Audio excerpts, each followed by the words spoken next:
we are going to have to, if you're very old, we're not going to give you all that technology and all those drugs for the last couple of years of your life to keep you maybe going for another couple of months. It's too expensive, so we're going to let you die.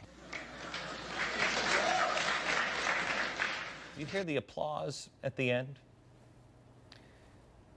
Who applauds that? Who hoops and hollers for that?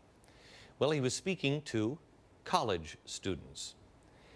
Do you remember the Time magazine that I was on the cover earlier this year? Yeah, there I am, a madman, because I would tell you about death panels. Well, as you can imagine, they got a lot of email because of that cover.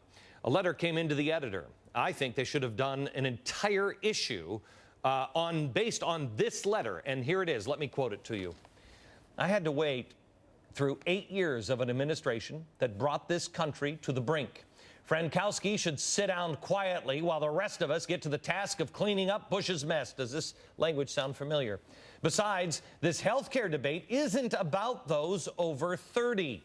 It is about the millions of uninsured, recently graduated young people saddled with loans we cannot imagine paying off, who are sick and tired of living in an abyss created by our elders' stupidity.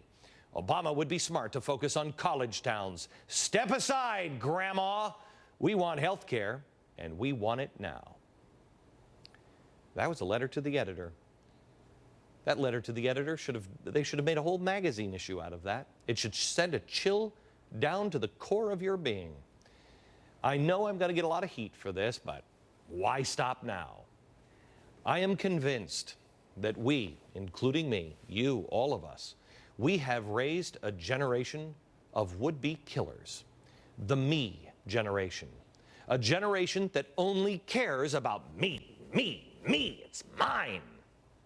A generation we never taught the meaning of merit, a generation that doesn't understand what it means to actually earn something because we've handed everything to them, because of our love and our compassion.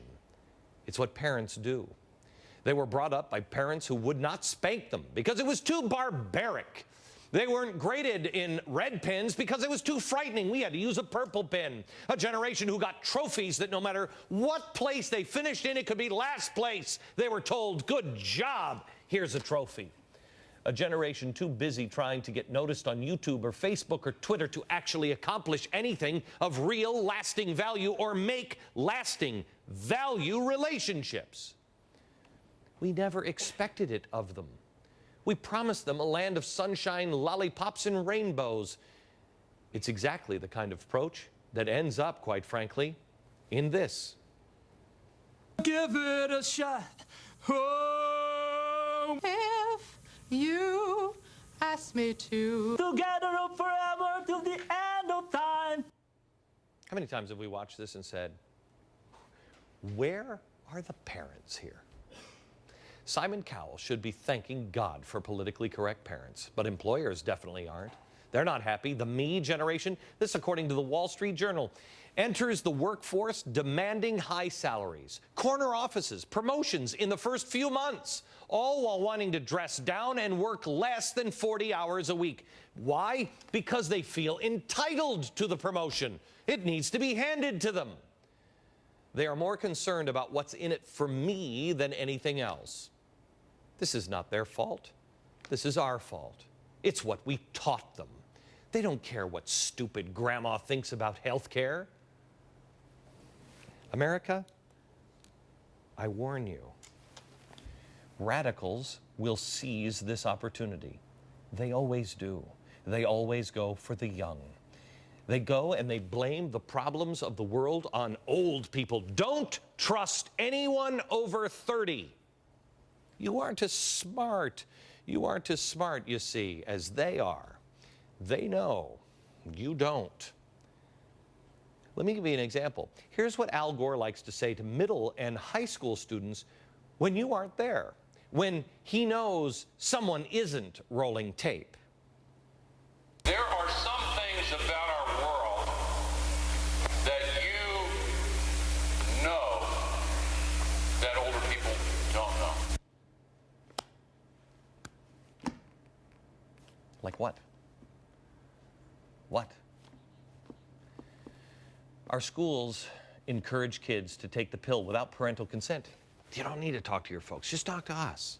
If you get pregnant, don't worry about it. Planned Parenthood will take you across the border. We'll do that. You don't want to be punished with a baby. I've got two daughters, 9 years old and 6 years old. I'm going to teach them, first of all, about values and morals. But if they make a mistake, I don't want them punished with a baby. Punished with a baby. How about punishing the baby? How about killing the baby? You don't have to worry. There are no ramifications. We'll just make that go away. Don't you see? Because we have tried to make life easier for our children, and we have personally bought into the lie that there is a free lunch, that you can have it all, that there is no right or wrong, it's just our own choices. We have destroyed ourselves and America if we don't stop now and face the hard truth and look for an exit strategy. We are about to destroy our children's future. It is not too late. We must stop teaching them that losers get trophies just like winners do. We have taught our children that no matter if you win or lose, or if you even play the game, all outcomes are equal, but it is a lie. They are not. Mark my words. All of society has reinforced this lie, and when we yank that, and we yank them back into reality, those who think they deserve the corner office, the prettiest girl, the biggest house, the Nobel Peace Prize for doing nothing, will not accept no for an answer, even if that means taking it from others. I'm going to take it because it doesn't belong to them. When we as parents went into their schools and said, not my child, that's got to be somebody else's child. When we accepted their cheating or their stealing or their lying, and we gave them a reward instead of a punishment, we taught them that they are above everything, even all of the rules. They are above everyone. We have not taught them how to lose. We have not taught them to go without. We have not taught them compassion. They will have no compassion on those that they perceive destroyed what they had coming. That was mine. It's not a joke. They mean it when they say this abyss that was created by our elders' stupidity, and Obama would be smart to focus on the college towns because step aside, Grandma. We want our health care and we want it now. Can you ever imagine saying that? Think of your grandmother's sweet face. And yet, our leaders, the ones that will capitalize on this, when the end comes, they will capitalize on this, and they are continuing to teach this relentlessly. It's not that I want to punish your success. I just want to make sure that everybody who is behind you, that they've got a chance at success too. I think when you spread the wealth around, it's good for everybody. Guess what this liberal would be all about? This liberal will be all about socializing, the government running all of your companies. You never want a serious crisis to go to waste. The other day, the oil companies reported the highest profits in the history of the world. I want to take those profits and I want to put them into a strategic energy fund. No more broken treaties. No more broken treaties. Give them the wealth. Give them the wealth. Give them the dignity. And then the third lesson and tip actually come from two of my favorite political philosophers, Mao Zedong and Mother Teresa. We kind of agree with Mao that political power comes largely from the barrel of a gun. And we get it, that if you want a friend, you should get a dog.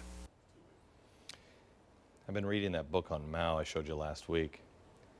Look at the way he treated his parents. Look at the way he treated others around him. It was all about me. That's the lie of Marxist. Oh, it's about the collective. No, it's not. It's about them. America, in your heart of hearts, you know this is unsustainable. You know the answer. And if we don't stand up and change our ways, it will be step aside, Grandma. I want my damn health care.